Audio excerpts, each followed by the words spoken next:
foster care and unparalleled training. Strength for the powerless, courage for the fearful, hope and healing for wounded hearts.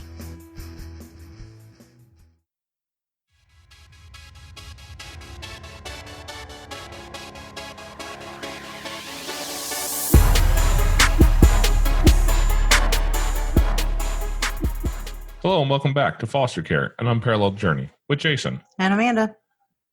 Today we have Sonia Martin with us. She is with Lifeline, and we were talking before the recording, and I would normally give a big, long intro and all that good stuff, but I think she has more important things to say than I do. How you doing today, Sonia? I'm great. Thanks so much. I don't know if I have anything important, but we'll see what happens. Well, just talking a little bit beforehand to know that not only do you work with kids who need help, which is such an important thing. So many kids need so much help in this world, but that you also have some experience in the foster care and adoption area as well. So many people don't understand that, where it comes from, what it means, what it feels like as a parent. And it's really challenging for people to explain that to others. So can you tell us a little bit about your journey? Yeah, absolutely. And I think you hit it right on the head, is that I think when you can interact and find some practitioners that can walk alongside you through this foster care journey, adoption journey, just this road of brokenness that we walk with these children in, it is infinitely valuable. I think it is one thing to know about trauma on an intellectual lens for sure.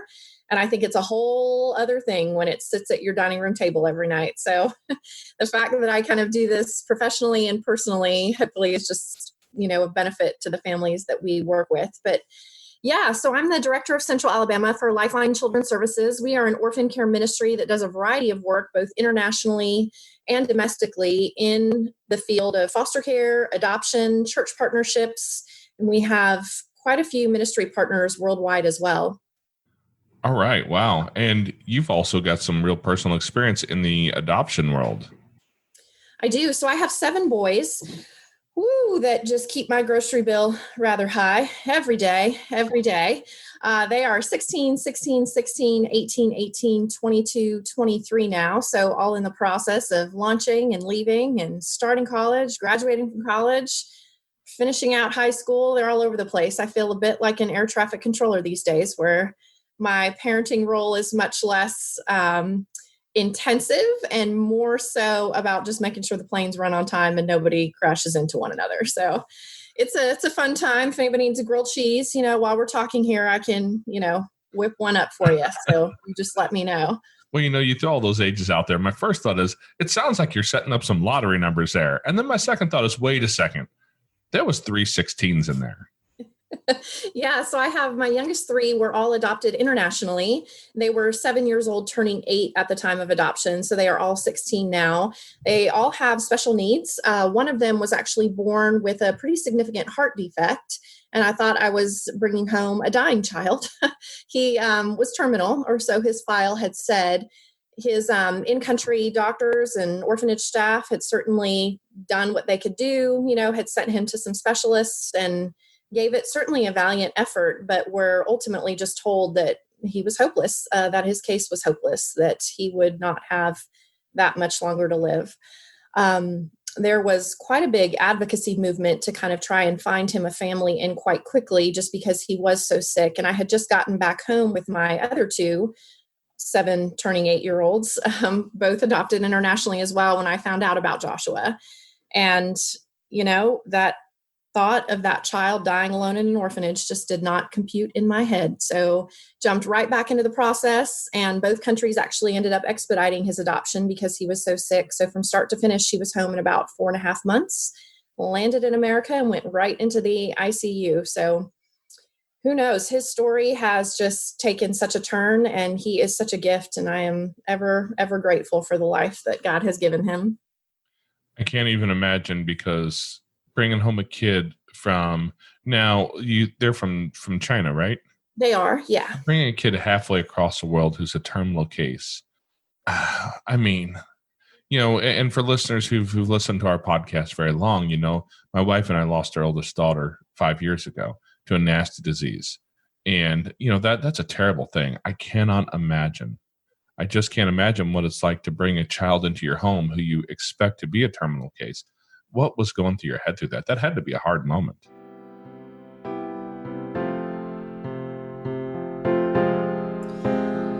Interestingly, and whether it was my own naivete or just my, partly driven by the compulsion from the Lord to understand that his life has worth, his life has value. And if I was going to have 3 weeks with him, then man, I was going to make it a great 3 weeks. And if I was going to have 3 months with him, then it was going to be a great 3 months. But heck, if that kid was going to die alone, sitting in an orphanage, just could not make sense of that. So yeah, it was definitely something that you both jump into because there's a need right in front of you. Yet there is certainly that voice in the back of your head, or that outward voice, frankly, from doctors and people in community with you. I'll never forget, I had sent his file to one of the top pediatric cardiac hospitals in the nation just for them to take a look at. This was when I was in process for him, and he had not yet arrived here in the States. And the doctor called me, super nice guy. But he said directly to me, I'll never forget, he said, "Do you realize what you're doing?"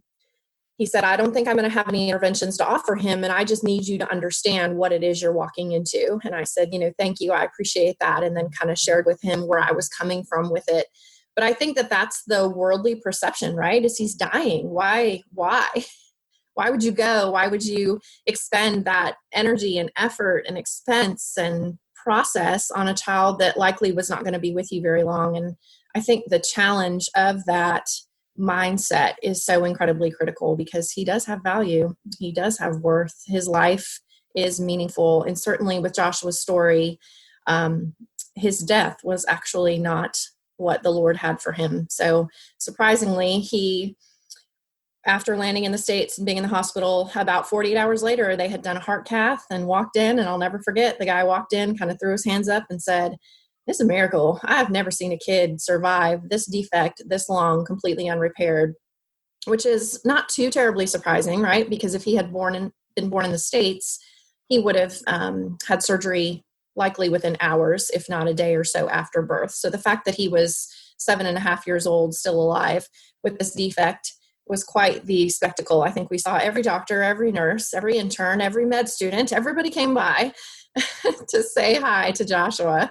So sure enough, they cleared the OR schedule that next day and operated, and he rolled right back up into that ICU room pink. He went from blue to pink within a matter of about a 16-hour surgery. So we're thrilled at the results. Oh, wow. Wow. I'm of the opinion now that from some of the things I've seen in life, that if it's not your time, it doesn't matter what's happening in the world around you.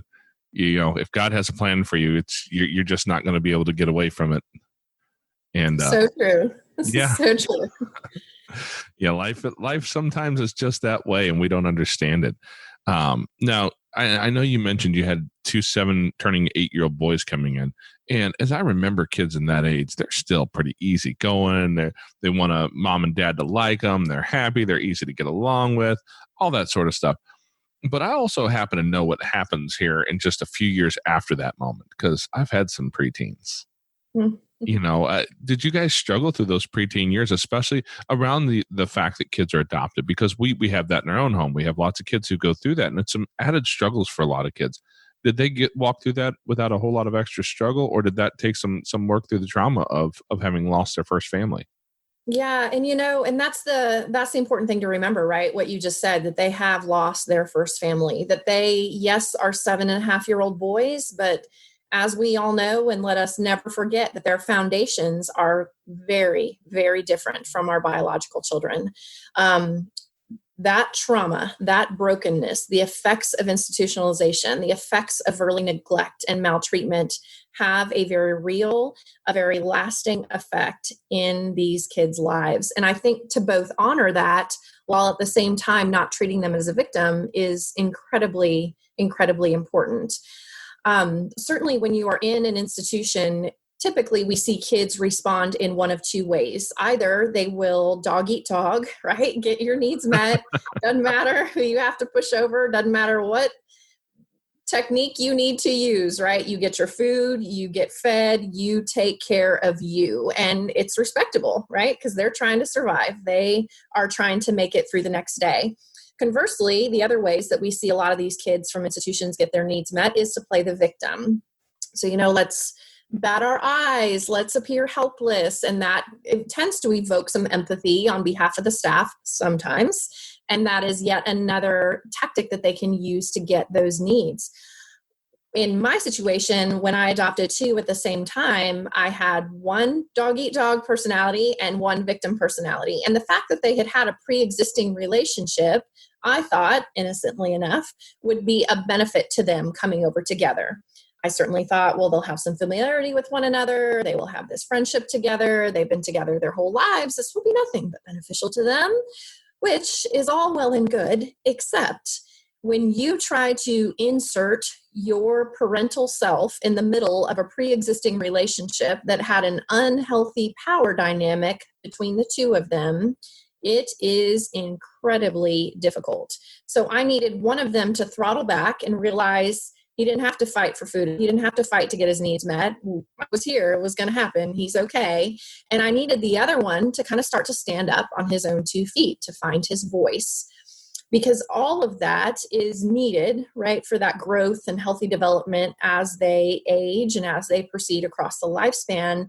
But the actual day-to-day logistics of parenting that power dynamic was incredibly challenging in those early years. I will say now all 3 of them are 16.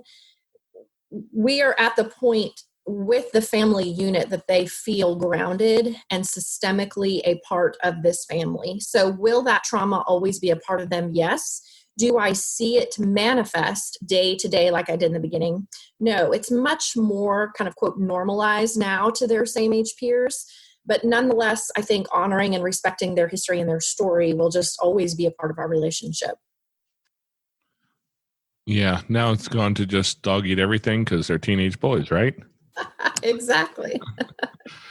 Yeah, that's wow. That's quite a lot of struggles you went through. I'm certain because we've also experienced some of that as well. Our oldest adopted is about to turn 15, going on 35. But I totally understand what you're saying about that. Bringing that power dynamic between kids into a home, and then trying to put your positional authority to work, because positional authority tends not to work, I found.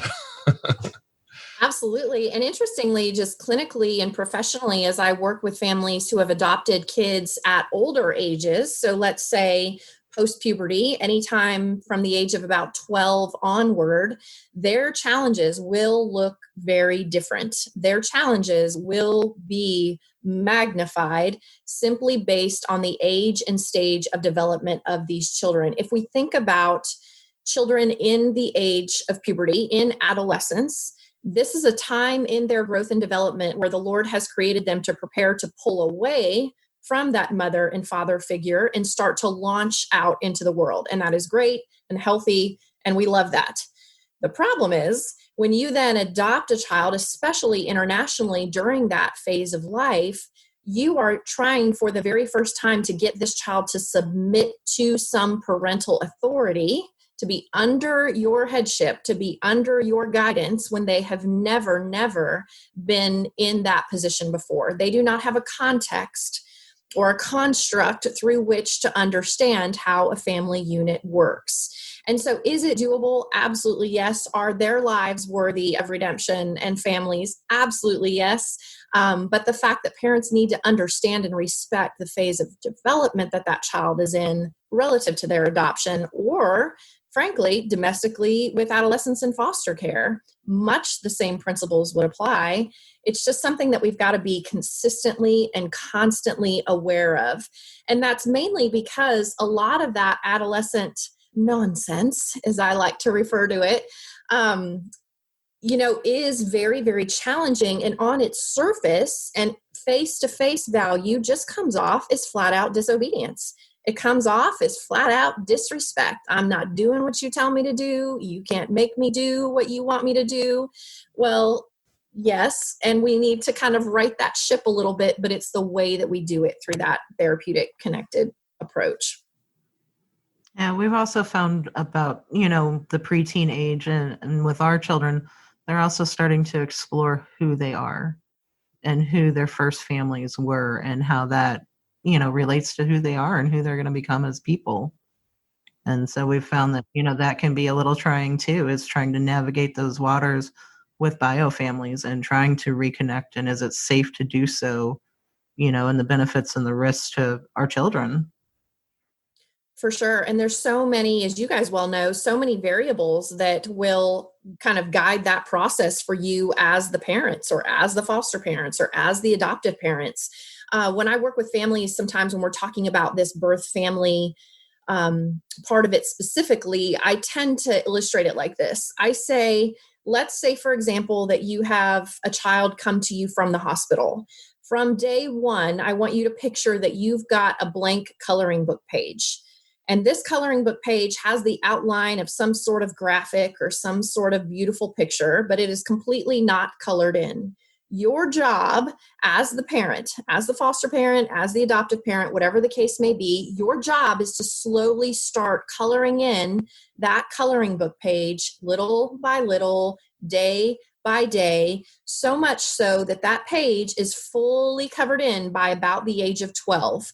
We need these kids to know every last ugly, awful, beautiful, fantastic, redemptive, horrific part of their story in its entirety before they then launch into adolescence. And what that does is it helps to kind of tamper exactly what you're talking about. We don't want them in that period of adolescence to still have all these questions of, where did I come from? Who's my biological father? Why did my mother end up in jail? Why am I in foster care? Why on earth did you have to adopt me, right? What is my story? Children need to know who they are and whose they are at a very basic, fundamental level before they launch into adolescence. I cannot underscore enough how vitally important that is for that period of life to be successful. Because when there are holes in their story, or when there are parts of it that nobody's ever spoken into, trust me, they will go try to find it out, right? This is where we see kids start to reach out, whether it be on social media or whether it be in direct physical contact. Some cases that may be safe, but in the world that we all live in, a lot of times that's not necessarily safe. And we want them to do that in partnership with you. And so really equipping and informing and empowering them with their own history is vital. Not your job to make it pretty, not your job to put a bow on it. It is simply your job to present it to them. Their story is their story. Their truth is their truth. So for the parents who might not have necessarily done that before adolescence got there, how would you work with a kid who maybe has made it through adolescence, who has not had those pieces of their story brought to him already, who has those holes missing? What's the second best way, I guess, if you didn't accomplish that the first time? Because I know a lot of parents didn't, and if you go back across history, that's been a story that a lot of the stories of adoption have involved a lot of secrecy. Everything's put away. If you look at the way the modern adoption system is set up, so many people search for that. I'm on a few groups and I'm looking at some Reddit threads and things like that. So many adoptees as adults still have a lot of hate and anger and vitriol just due to the fact that they were never given those pieces of their life. They feel like that was stripped from them.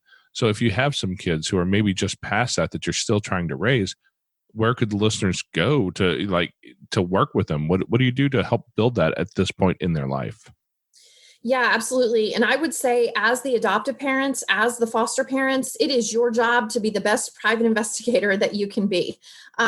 Certainly, we have enormous tools at our disposal these days. You need to be looking for these relatives, extended family, bio parents on Facebook, on Instagram, Google them, find photos that you can find as much information as you can find. If all you can find is the mugshot, that's what you have.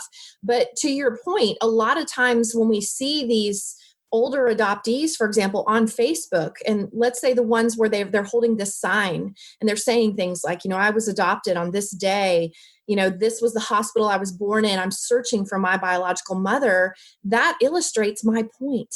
These adoptees are now 40, 50, 60 years old, and they still want to know. They still need to know. So instead of trying to take a posture of protecting our children by not exposing them to the brokenness and to the hardship that brought them into care in the first place, what we've actually got to do is invert that approach and really find the information, help them find the information, walk alongside them with this, because like I said, their truth is their truth.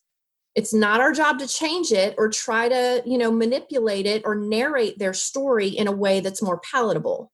Our job is to present the truth. And so by seeking out that information, whether it be online, through social media, through court records, in whatever way you can, you are actually giving your child a gift, as hard as that is, to be able to have to sit down with them and say, baby girl, I just wanted to share with you, what I found.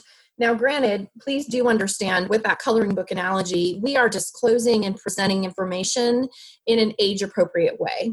When the child is, 3, we're going to do things like making sure that we're reading books, that we have sort of an adoption children's library, so to speak, in our home, where we've got 5, 10, 15 adoption-centered books about the bunny who was adopted by the rabbit family, or that would be the same animal. The bunny who was adopted by the owl family, let's say.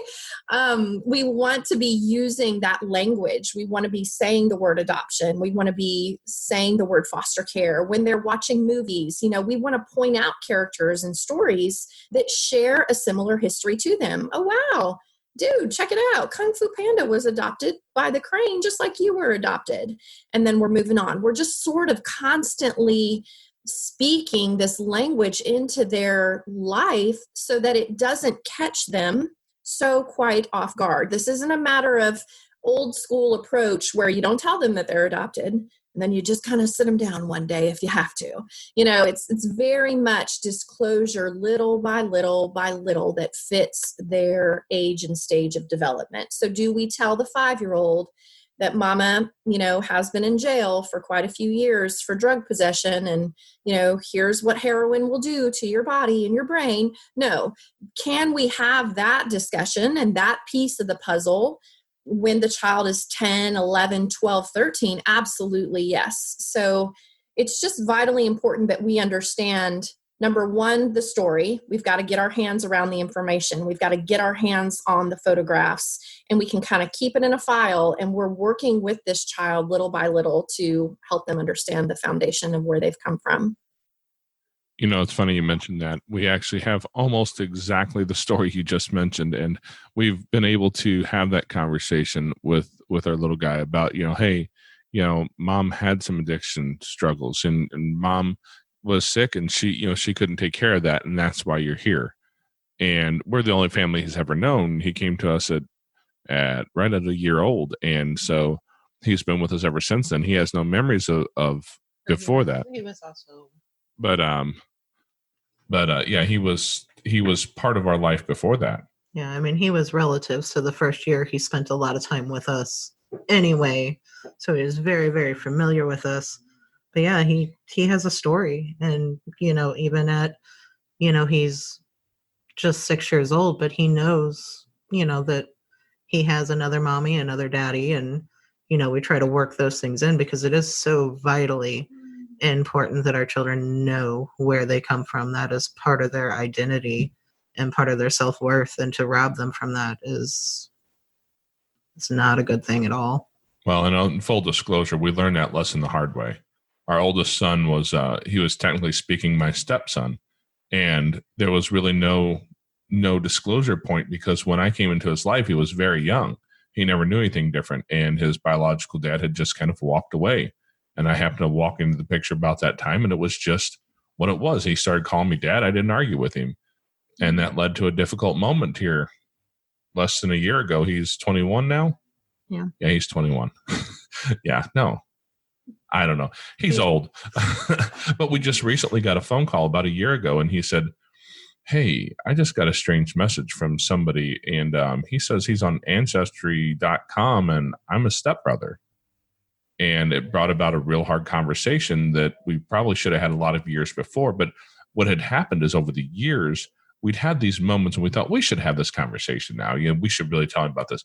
And then some big trauma would come up, some big struggle would come up. He'd be in a developmental phase that really didn't lend itself towards him being in a struggling place.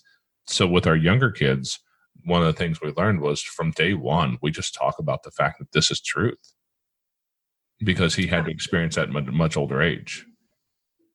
Yeah, and I love that. And certainly one of the most practical things you can do is use what's called a life book. I think we tend to get too caught up in that title and picture that we've got to go buy all the scrapbook materials and the very pretty sparkly stickers and paper shaped like flowers. Life books do not need to be anything fancy. You can truly go to Walmart and get a 45-cent spiral bound notebook. I don't care what you do, but create some sort of tangible, concrete book that this child can reference. And what I tell families that I work with is to construct it somewhat in this manner. On that front cover, you want a picture of your family, meaning all of you and this child and their siblings. That is their family. And that's the picture we're going to have on the cover. And right underneath it, we're going to give it some language and we're going to say, my family. Then you're going to flip that open and you should have a picture of yourself, the father in the family, and whatever he calls you underneath, whether that's daddy, dada, papa, whatever it is, that's going to be notated on there. Same thing with the mother. This is my mommy. This is my mama, whatever it is, and a picture of this child. And we just kind of walk through whoever their adopted family is. And then following that, as we continue to flip those pages, when we can track down some photographs of birth parents, extraneous relatives, whoever it is, we're going to add those to the life book. And it doesn't matter to me clinically or professionally whether you refer to this child's birth mom as birth mom, whether you call her biological mother, whether you call her biological mama, it doesn't matter. Just pick one phrase though and stick with that. What we don't want to do is sometimes refer to her as your biological mother and then other times say your birth mom, only because kids can kind of get lost in that language. Sometimes we can hang with that as adults because we've got capacity for that. But the very virtue of attaching a title and a role for each of these caregivers, whether current or previous in the life of this child, is infinitely important. So we're going to label that. We're going to put, Susie, biological mother. Then if we can find a picture of daddy, we're going to find a picture of that child's biological father and do the exact same thing.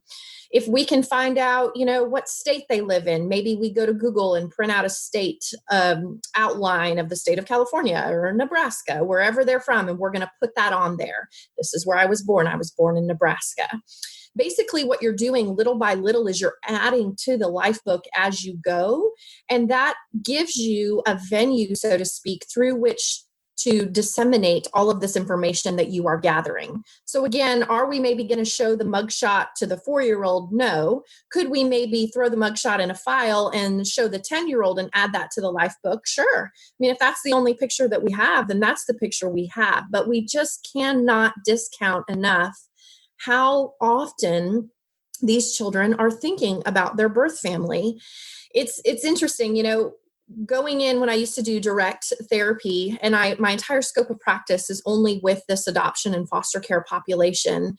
I was curious how often these adopted children or children that are in care think about their birth parents. And so I started asking them, but I'll ask you first, how often would you say that a child, whether in care or a child that's been adopted, thinks about their biological family? I would assume just, from the way they talk, it would probably be at least weekly or monthly, but it's probably more common than that just from our experience. But just, the way the kids talk, I would say probably at least weekly.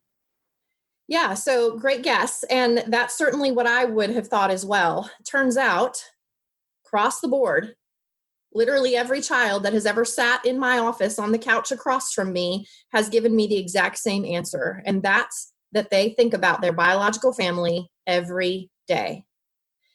And what's hard about that is that we as a foster parent or we as the adoptive parent don't typically think about their biological family every day, right? We just kind of get into this rhythm of life and we're meeting needs and we're making dinner and throwing pancakes at them for breakfast. And we're just meeting needs and loving and leading and discipling and teaching and training and so incredibly encompassed in just providing for and raising this child that they don't often pop into our mind. Maybe Mother's Day, we might think about their biological parent, maybe Father's Day, maybe their birthday, holidays, things like that. They may come to mind and that's great. But again, we have to remove our own lens through which we are looking at this situation and really try to understand the lens through which your child is viewing this situation. Because by and large, those are wholly different perspectives and perceptions of what's happening. Now, in your experience, are these kids usually willing to talk to adoptive families or foster families about the way that they see their bio family? Are they willing to have that conversation, or is that something that they tend to hide in and keep under wraps? That's a great question. The answer is no. So by and large, we do not see children coming up to their adoptive parents, for example, saying things like, I'm feeling a little dysregulated today. I just, had a dream about my biological father last night, and I would like to discuss it with you over tea this morning. They're not coming to us. And so, again, part of our responsibility and role is to, number one, acknowledge and understand they are thinking about their family. They are considering and almost consumed at certain points of development with their biological family. It is on us to come towards them. So instead of saying things like, hey man, remember, if you ever have any questions about your biological family, I'm here, I'll happily discuss it with you. That's well-intentioned, but it's really just putting the onus on this very vulnerable child, again, to have the courage, capacity, maturity, and ability to step towards you and initiate that conversation. So what we want to do instead is change the language a little bit and say things like, hey man, I was thinking about your biological father the other day. As you know, I've never met him, but wow, I just really wish that he could know how incredible you did in math this year, or, oh, wow, the way that you are doing so well on your baseball team this year. I just think that's incredible. I wonder, what he would think about that. Just open up the discussion from a more empowering and intentional way. Yeah, that's something that we've been experiencing as well. And I love to be a little bit selfish here and just get good advice for us, but hopefully selflessly it will serve some other people to hear it, but we have a couple of kids who are their biological siblings, and they came into care through the foster care system, and dad's no longer with us, so we can't have any connection there. And actually we had a pretty close connection with their dad's mother. Grandma was involved quite a bit, and then when they lost her a couple of years ago, she passed away from lupus. But, they've been interested in being able to meet with their mom. And part of the problem is that from what I know about mom and what I know about from people who know mom, the issue is that she's got an addiction problem. And, we all know exactly what addicts bring when they're in full blown addiction. And that tends to be things like dealers, and they bring guns. And so the matter of trying to figure out how to keep kids safe in those and still figure out how to let them have some level of connection that's safe and appropriate. I'm not certain that that's a paradigm that we've figured out how to walk properly. Actually, I'll be honest, we don't know. We're clueless on how to handle that properly. And I don't want to handle that the wrong way, because obviously there's danger. We don't want to throw our kids into the middle of danger, but at the same time, we don't want to run the danger of keeping that connection so far away from them that they run towards it full blast later on and put themselves right into that danger as they step out into those older teen years. So how do you walk that navigation for these kids? Yeah. Okay. Next question. No, just kidding. I was going to try to hop over that. But I'll tackle it. Yeah, no, that's exactly the situation that so many of us find ourselves in, whether we're fostering, whether we've adopted a child, in whatever way it is those cases where mom or dad just still are not safe. So how do we navigate that? How do we manage that? There are certainly still ways to do it. There are still ways to engage in that relationship, but it's just going to shift slightly depending on clearly, what's mom's current baseline level of functioning and what she got going on. In your example specifically, we can look at things like getting a PO box and writing letters to mom. Could you include a photograph, of the child periodically in that letter? Okay. Would that potentially encourage mom to maybe reciprocate that and do the same thing? Yes. And the great thing about letter writing and with a PO box clearly is, number one, it remains somewhat anonymous and safe. Second to that, though, is that you as the parent and in the position of parental authority have the ability to screen any type of contact coming in. So is mom likely to sit down and write a letter while she's high? Probably not. Does mom likely have periods of lucidity where she can sit and communicate and write a short little note? Absolutely, yes. And again, for best interest of this child, especially as they get older into young adulthood, infinitely, infinitely valuable. Overall, what I would encourage you to have as your greater goal is to get mom on your same team, get dad on your same team. If we should all be team, insert child's name here, team Timmy, team Jake, whoever it is that we are providing care for, we want to wrap around and roll in those biological parents, because come 16, 17, 18 years old, when you send your adopted child to their room for, taking the car without asking, or, not doing what you told them to do, and you've taken the car keys away, or whatever it is, when they get on social media and they reach out to their biological parent or their biological family, which they will do, this is just the times that we are living in, and they say things like, I don't want to live here anymore. They don't love me. They hate me. I want to move back with you. We want biological mom's first phone call to be to you. And the only way we get that to happen is if we are intentionally in relationship with her, with the biological father, whoever it is. We need to all be on the same team for this child's best interest. We want her to call you and say, hey, I don't know what's going on. Timmy just messaged me. He wants me to pick him up from work at Chick-fil-A today after his shift. I just wanted you to know that he reached out to me. That's the scenario that we want. And that should be our greater goal. It's not about excusing biological parents' past behavior, because there are very real consequences to sin. There are very real consequences to, choosing whatever it was that provoked and prompted this child to come into care in the first place. So it's not about excusing the behavior. It's about finding a way to work relationally within that towards the best of this child. And that is the critical part.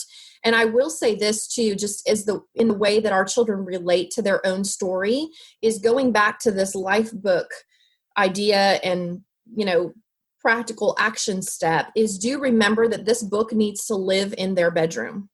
This isn't a book that gets placed on the fancy bookshelf in the living room or gets put away in a closet. This is a book that they constantly have access to whenever they want to. Because as much value as there is in you guys sitting together and constructing this life book, they need to have the ability to go into their room, close the door, look at it, and have their own emotions and have their own feelings about what's contained in there without you guys sitting right next to them. Are there moments where y'all look at it together and you talk about it? Absolutely, yes. Are there moments where they're allowed to do that on their own? Absolutely, yes. It sounds like we probably have some work to do. We all do. We all do. Don't let that worry you. But keep your eye on the goal would be my point. Because again, certainly as valuable as this child is, and as much as we want to pour into them and speak life into them, and we want the best for them, it is honoring to the Lord that we equally understand the value and worth of these biological parents. Certainly with Lifeline, we've got a variety of ministry arms, but one of them is a program called Families Count, which is a 6-week biblically based parenting class that meets state standards for DHR or DCFS or whatever it is that, is called in different states, have different names. But essentially it meets that parenting requirement for these biological mamas and daddies to be able to work towards reunification. Clearly, we love that. That is the goal. That is our heart's cry when we engage in foster care, is that we want these children to be reunified with their biological family of origin. It's healthy, it's redeeming, it's beautiful, it's as it should be. Does it work all the time? Clearly no. But through Families Count, Lifeline has basically inverted that secular, typical parenting class model where parents show up, get the information, check the box, and move on. A few years ago, Families Count's been running about 6, 7, 8 years now across the nation. We actually operate in 14 different states. But when we started looking at the data and the recidivism rate, especially of kids that had been reunified to their biological parents and bounced back into care, once we looked through that with a very critical lens of, okay, let's break this down. Where is the deficit? It really comes down to a biological parent's lack of a healthy and stable support system. They are clearly experiencing innumerable stressors, whether that be addiction, whether that be financial stressors, whether that be homelessness, 100 different varieties, right, of things that have come at them or circumstantially that they have wandered into.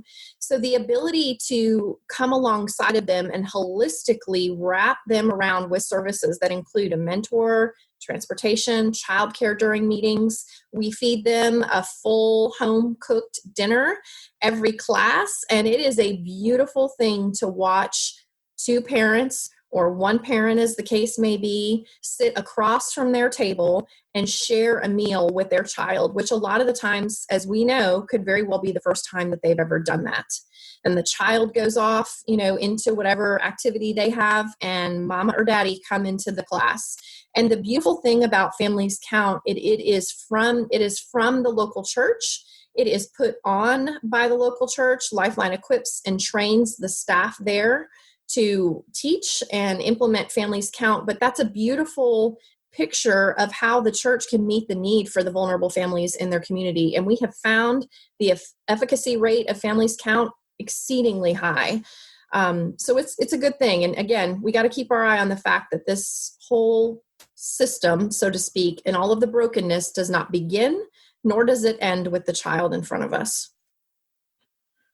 I troll a lot of social media looking for different things, trying to educate myself and finding places where there are people with stories to tell. And one of the places I look is a particular page on Facebook that's all about, it's mostly people who are former foster and former adoptive youth.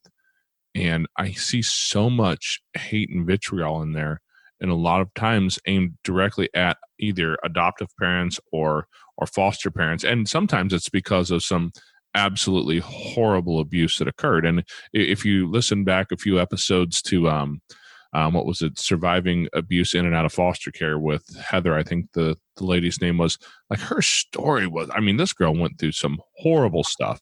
And so I can see that happening. I can see you being really angry and having some vitriol there. But even people who went through fairly normal foster care situations seem to have a lot of hate and vitriol towards that in a lot of cases. And I think that what you guys are doing is allowing a space to create that healing before that disruption occurs in places that we hadn't even thought about it. Because honestly, would you have ever thought about that, Amanda? The struggles that come out of that? No, not especially not in the beginning of our journey. As we've come through our journey, we, obviously we learn more and more, what to do, what not to do, and things like that. But in the beginning, no, that was, definitely not something that I would have even considered. It was just, hey, we've got these kids, we're going to give them some love, we're going to play, and, we're going to do our thing. And wherever it turns out, that's kind of where it turns out, but it took a little while before, we really started looking into trauma and trying to figure that out for our children. And it's been so important to figure that out for our children, and they deserve that. And the one thing that I was going to bring up from earlier is the other thing that I've found walking through things with our children is we can't expect them to come to us and be like, I want to talk about bio mom and dad. That puts them in a very awkward position for our children, and they may feel like we don't want to talk about it, or it's going to hurt our feelings, it's going to make mom sad. And, I can't talk about my first mom with her, and so all the suggestions that you gave, I think, are just really awesome to open up that dialect with our children because they deserve that. Absolutely. So how did you get into that? Just through working with Lifeline, or is that something that you found a need for on your own? Well, Families Count specifically is a Lifeline initiative that was started way before me by people much smarter than I am, but it's just been extraordinarily successful. One of the main tasks that I am charged with in Central Alabama is actually implementing Families Count in churches across this area. And that's incredibly valuable. But on a bigger scope, certainly through my adoption journey, as well as my journey in being a foster parent, is that you really do start to realize that our eyes have got to shift slightly towards understanding the fundamental and foundational reasons that these kids are either coming into care or, conversely, internationally ending up in institutions. One of my 16-year-old children that were adopted from China has a cleft lip and cleft palate. So he was adopted for the sake of a $250 US surgery. And I say that to say, had there been some support structure in place for his birth family, had there been some type of ministry that was connected to his family, potentially this is a child that never would have ended up in an orphanage. Certainly each country, if we look across the world, has its own reasons why kids are typically institutionalized. In Africa, for example, overwhelmingly, it's either poverty or HIV and AIDS.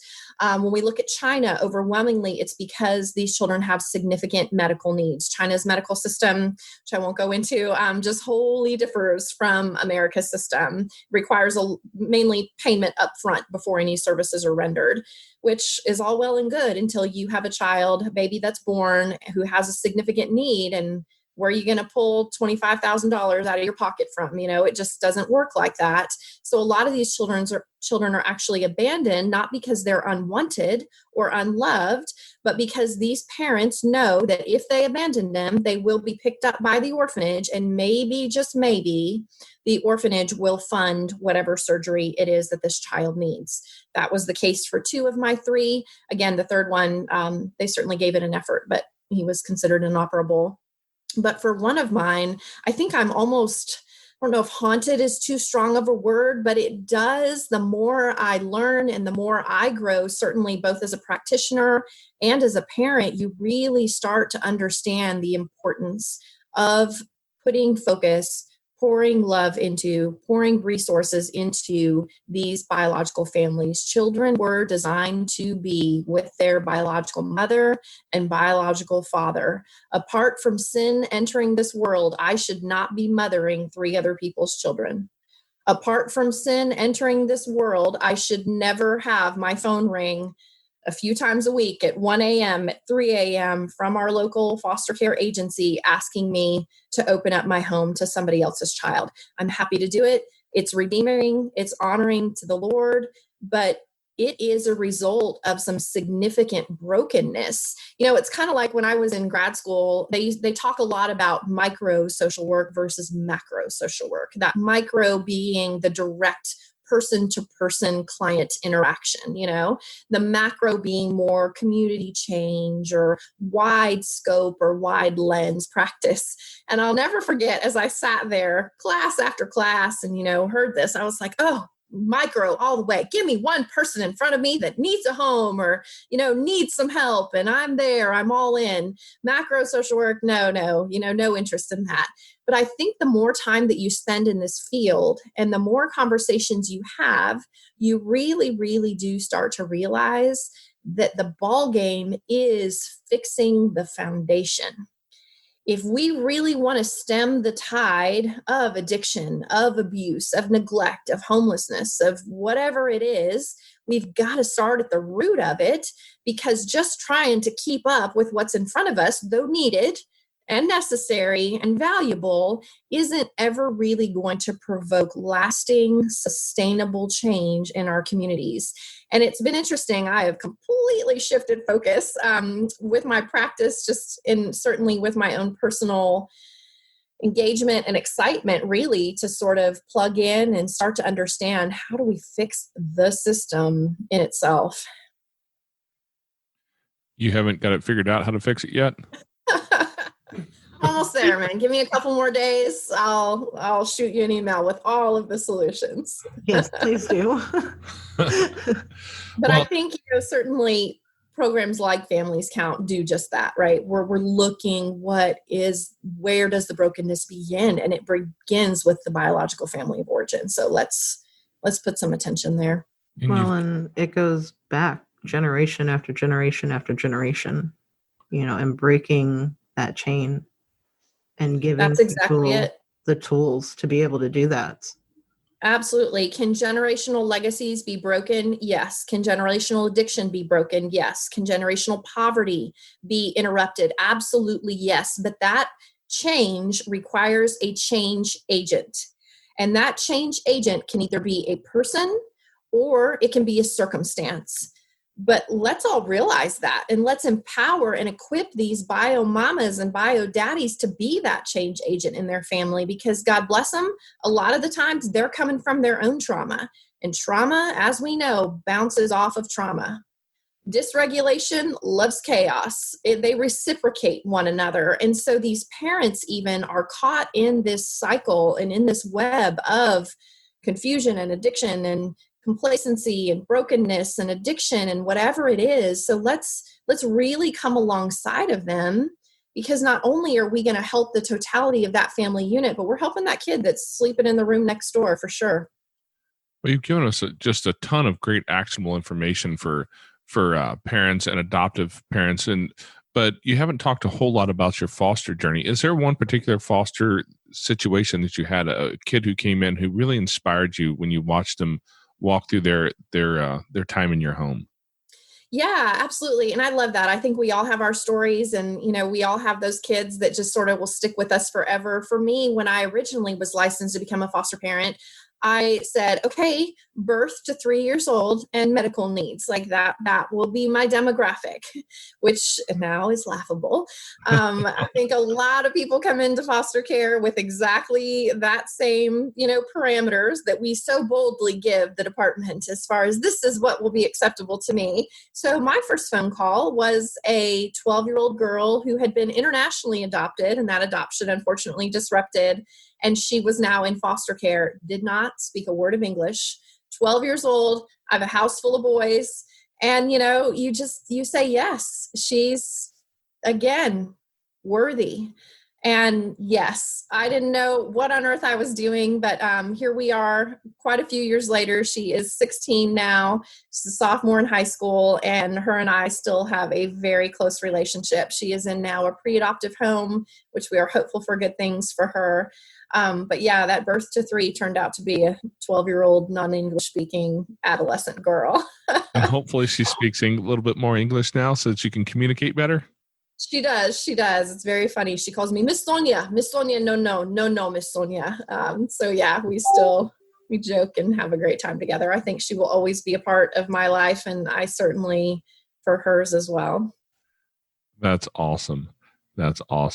Well, we've kind of gone all across the board here today, and I know that we are almost out of time here shortly. So I wanted to just throw it out to you. Is there something that you wanted to really be sure that you got across to the audience, something that could really that set your soul on fire? Yeah, I think I would just say never negate or diminish the effect that you are having on the life of this child. You're not going to feel it day to day. You're not going to realize the impact you're having in the midst of diaper changes or lunch boxes or 8th grade homework.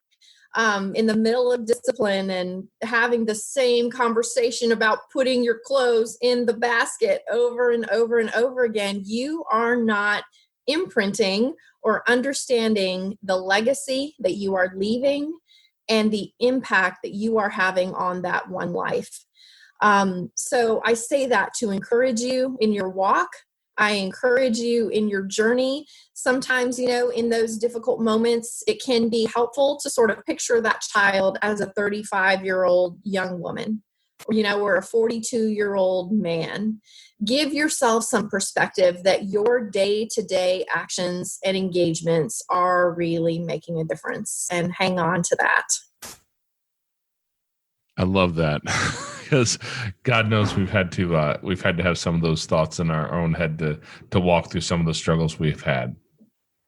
So yeah, I really appreciate you coming on and sharing your wisdom with the audience here today, because it seems like you have a platform to share that there in Central Alabama, but we'd love to be able to take that information and take it across the nation. And to be fair, I know a few Alabamians. However you say it. I don't know. I know a few folks from Alabama, and you don't sound like you're from Alabama. Well, I was a military kid, so I guess I'm kind of from everywhere. Okay. Trying hard to pick up the accent, but I ain't quite there yet. Nope, that was English. I don't know. Well, to all my Alabama friends, we love you and your accent, and they tell me I have an accent from the Midwest, so it's all good.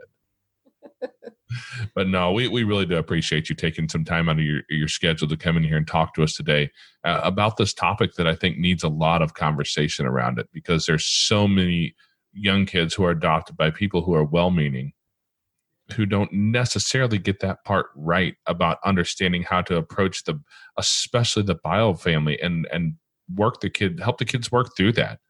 And it doesn't always work out just to take a kid to a therapist somewhere. It doesn't always work out. And there's so many things that we can do as a foster or an adoptive family, or even as a mentor or a friend to somebody who has a kid in that situation, where we can really just help them walk through that and then become that successful 35-year-old woman or 42-year-old man whose life story has changed, And if you just Google the phrase celebrities from foster care, the number of people who show up, who've made it, who've gotten somewhere in their life, who's no longer struggling in that place in their head. It's amazing how many people have gone so far. But then realistically in life, you meet so many people who have stuck in that trauma. So if we can help just one family work through that trauma and become something bigger, something better, who God meant them to be, that would be amazing. Yeah, absolutely. When Jesus walked this earth, he invested and engaged with his 12. And even of those 12, he focused intentionally on 2-3 of his disciples. So even biblically, right, we understand that there is value and there is worth from make a difference to 1, make a difference to 2. You don't have to fix the world. You don't have to fix the whole system, but don't misunderstand your role and your impact. Well, thank you so much for your time on here today. And we will talk with you soon, hopefully, when we get this all put together and ready to put out there. And we'll have all of your links down in the show notes so people can come and find you. I don't know, are you on social media out there where you have a presence there for people to find you at? Yeah, you can pretty much check out Lifeline at lifelinechild.org and find out all about all the different areas of ministry we're engaged in. Wonderful. So yeah, we'll make sure we get all that linked up so that if you're listening to this if you're on Apple Podcasts, I'm just going to go ahead and tell anybody who's listening there, for whatever reason, all the links get kind of weird, a little wonky sometimes. So if you just go to the Facebook, go to the website at fostercarenation.com and you'll be able to find the episode there, and all the links will be in there for certain if you can't get to it on the Apple Podcast show notes, but usually you can find it on all the other platforms. They don't give me as much craziness. So yeah, just check out their website over there and see if they're in your area, because it sounds like they offer a lot of value to people who need it. Absolutely. Happy to help. Thank you so much. Have a great day.